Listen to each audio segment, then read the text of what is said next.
So Wolverhampton Wanderers will travel to the Hawthorns this bank holiday Monday to take on West Bromwich Albion in the Black Country Derby. My name is Dave, here from Talking Wolves, giving my thoughts and match preview ahead of the game. As always, guys, it's great to hear your thoughts as well ahead of the game. Let me know your thoughts ahead of the game in the comment section down below. And be sure to hit the like button and subscribe to the channel if you are new. So it's been a long week, of course, for Wolves fans. Things in the world slowly but surely getting back to normal. But after that defeat about a week ago against Burnley, I think a lot of Wolves fans have been a little bit fragile. Like I said, really on the review, I only caught pockets of the game because I was quite fortunate to be coaching whilst it was on, really, and I ideally wanted to go back and watch it and see what went wrong, but I just couldn't really put myself through it, to be honest. And I think us as Wolves fans now, we understand what has happened this season. The season is over. There's a situation regarding the manager, whether fans want Nuno in or out. Of course, we're not really going to discuss that today, but the one thing I think all fans will want to happen between now and the end of the season is that Wolverhampton Wanderers beat West Bromwich Albion. Full stop. Get the bragging rights back over the Black Country Derby and put one of the final nails in West Brom's coffin in the Premier League, really. They're destined to go down, really. And if Wolves, I don't think we can mathematically send them down on Monday. But if we do get 3 points, of course, we'll put one of the final nails in that coffin. And obviously, we could take a very small positive out of what has been a draining and disappointing season, really. Look, in terms of the performance last time out, 4-0 defeat to Burnley. I don't think anybody would have put money on that before the game. A disastrous game for Nuno and the club. And it's going to take a lot to cheer the fans up. A big performance against West Brom on 3 points will definitely do that. I looked at a couple of interesting sort of stats and articles earlier on. A lot of them don't really bode well in Wolves' favour, to be honest. But one of them is that after most of the heavy defeats Wolves have had this season, unfortunately, we've lost 4-0 3 times this campaign. But after all of the heavy defeats that Wolves have had, they've seemed to shore up the defence quite considerably in the following game, keeping clean sheets. So you would hope we can do the same again, but away from home, we haven't been fantastic, to be honest. Of course, our record historically against West Brom hasn't been too brilliant either. In terms of the team itself, Nuno has sort of hinted that there's going to be a few problems with the team selection. He didn't really go into detail too much because he said that he didn't want to give the opposition an advantage on that. So Martinho, who was out missing last week, it'll be interesting to see if he is still absent from the team.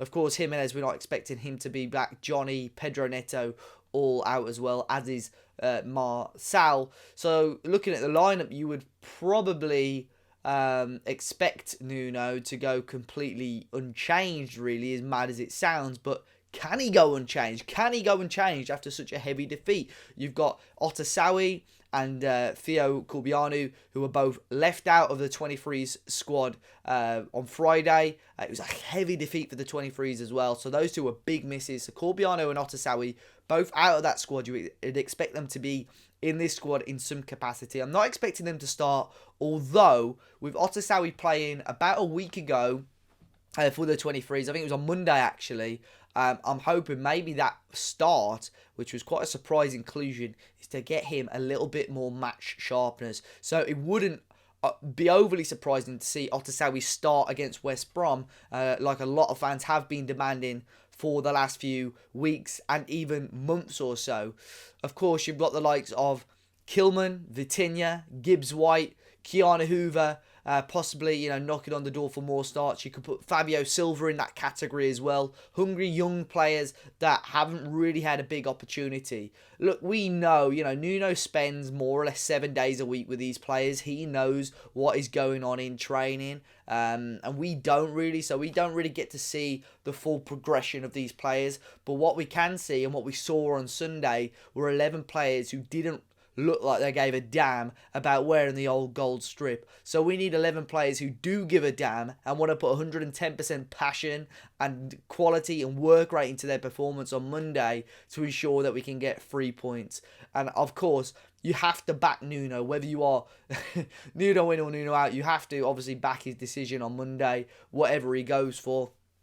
And it's going to be difficult. I can't even give a predicted lineup, I don't think, for Monday, because you look at the players that are available. I'm going to do it now, but I just don't know really. You know, Patricio I think will certainly start. I think your wing backs are certainly going to be Nelson Semedo and Ryan Aït-Nouri. The back three, you would assume Cody will start, but it would not surprise me to possibly see Kilman slot in instead of Bolly and Romain Saiss. The midfield, you would expect probably Neves to be in there, but if Moutinho was out, you could expect possibly to see Dendoncker drop out for Otasowie, or even see Dendoncker drop into that back three, and Will Nuno maybe change formation. I don't know. There's a lot of options there, but it was a disastrous defeat against Burnley, and I can't imagine what would happen if West Brom were able to repeat the performance of Burnley put out against us at Molineux last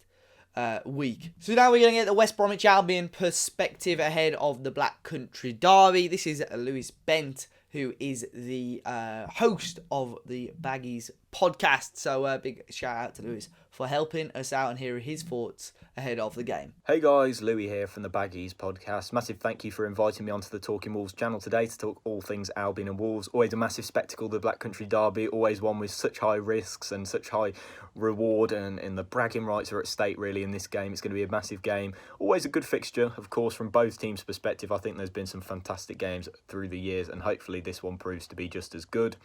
In terms of this season for Albion, not been as good as I think any Albion fan would want it to be. I think we all knew it was going to be a struggle before the season started, but I don't think we quite thought it was going to be this bad.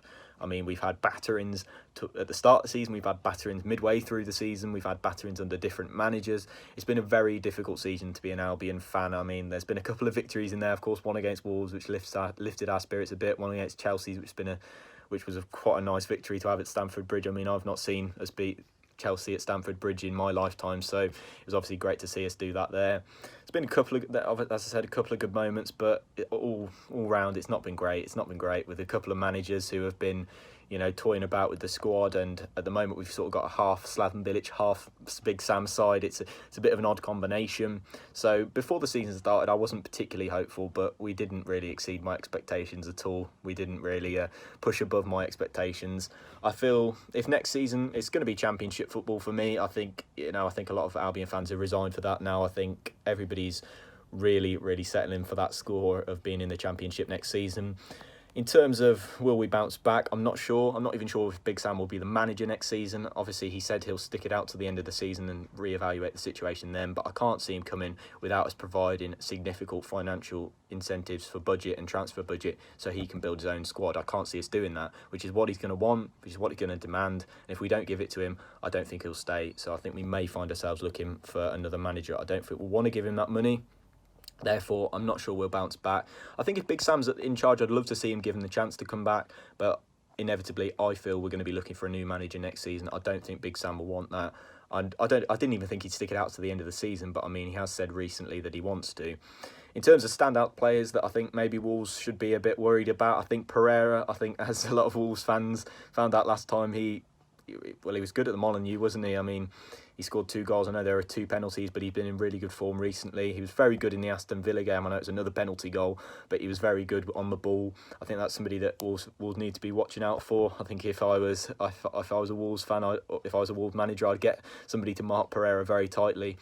But a player that you probably haven't seen playing and didn't play in that previous Black Country Derby was Okay Yokuşlu, who's playing in the midfield for us. He's Turkish and he's been really good since signing. I feel he should be playing European football next season. I think he's a fantastic player. I mean, it makes a significant difference having a holding midfielder in your squad when last time, arguably, we really didn't have a natural holding midfielder. For me, Yokuşlu, he's the real deal, and I think, although he's probably not going to be a danger man, he's not going to score goals, but he's certainly a very good player to break up the play and a very good holding midfielder. In terms of Wolves players that I'd look at for West Brom to look out for, I'd say quite a number of them. I mean, Pedro Neto, been one of the best youngsters in the league this season. I think if he was in a higher position club, I think people would be talking about him a lot more. I think he's very underrated. So Pedro Neto for me should get a lot of plaudits, and we should really mark him tightly. I think Traore as well. I mean, I know people have been saying he's not been as good as last season, but in the last game against Wolves when we played him, he was running rings around our defence. I mean, his end products is obviously not as good as perhaps a lot of people would like it to be, but he's got a couple of goals and assists over the past few weeks. But for me, Traore is a danger man. Both those wingers, if they can link up correctly, I think we could be in a bit of trouble. I mean, I'm not confident that we can beat Wolves again. I mean, I know a lot of Albion fans are always confident because they say, oh, we always beat Wolves this, and we always beat Wolves that. But in my opinion, it's going to be a difficult game. I'm not sure whether Sam will be able to rally these troops rally the players to get us a victory, to be honest, like he did the last time. It's going to be difficult.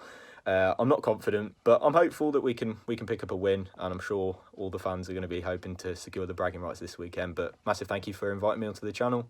Once again, big thank you. I'll make sure I leave a link to the Baggies pod in the description down below if you are a West Bromwich Albion fan watching today's preview. But like I said, lots of team news to ponder on. That'll be interesting to see, of course. I am recording this on Friday evening, so I don't know if any news will break very later on today or possibly on Saturday and Sunday regarding the team news for Wolverhampton Wanderers ahead of this Black Country derby. But listen, whatever your thoughts are of the season, let's back the boys. Let's get 3 points in this Black Country derby. Let's get the bragging rights back. Let's get our revenge.